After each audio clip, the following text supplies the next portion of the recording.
Cross voting करणाऱ्या आमदारांवरील कारवाईस काँग्रेसची टाळाटाळ पाहायला मिळते. काँग्रेसनं तातडीनं कारवाई करणं टाळलंय. काँग्रेसच्या त्या आमदारांकडून सत्ताधाऱ्यांच्या गाठीभेटी सुरू आहेत. विधान परिषदेत पक्षाविरोधात महायुतीला मतदान करण्यात काँग्रेस चालढकल करू लागले.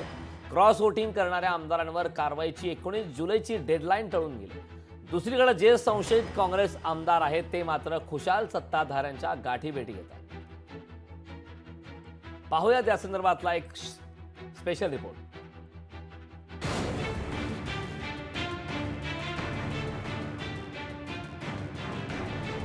क्रॉस वोटिंग करणाऱ्या आमदारांवरील कारवाई टाळाटाळ.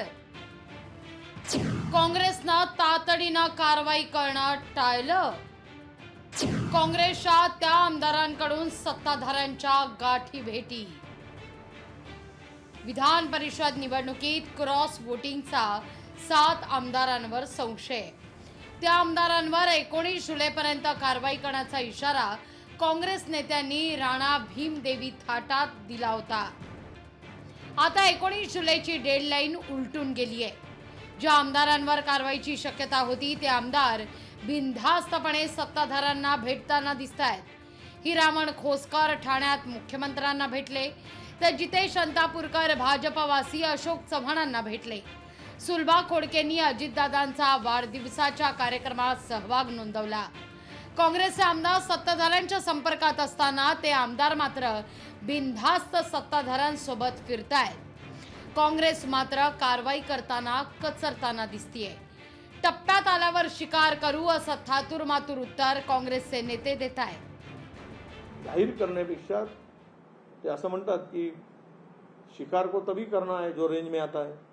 हवा में बंदूक झाड़ के कोई फायदा नहीं होगा, तो रेंज में आने दो, बराबर उसका बंदोबस्त हो जाएगा. अभी रेंज में आए, समय थोड़ा कम है, समय ज्यादा समय की बात नहीं है, ते होणार, कारवाई होणार, कारण हायकमांडनी ठरवलं आहे. नाना पटोलेंनी देखील लवकरच कारवाई होईल असं सांगून स्वतःची सुटका करून घेतली आहे. जो लोगों ने गड़बड़ की है उन लोगों को बख्शा नहीं जाएगा, उन पर कार्रवाई की जाएंगी. और कैसी कार्रवाई का एक रहेगा वो हाईकमांड ने डिसाइड कर लिया है. उस दिन हमारे राष्ट्रीय महासचिव, संगठन महासचिव वेणुगोपाल जी ने मैं आपको स्पष्ट किया है, कार्रवाई के लिए कार्रवाई तय है कि उनको कार्रवाई होगी. यापूर्वीही काँग्रेस आमदारांची मतं फुटली होती. त्याही वेळी काँग्रेसनं कारवाई केली नाही.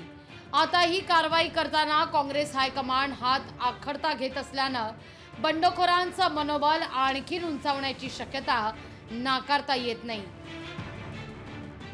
विनोद राठोड, लोकशाही मराठी, मुंबई. लोकशाही मराठी ऐका, पहा, जागरूक रहा.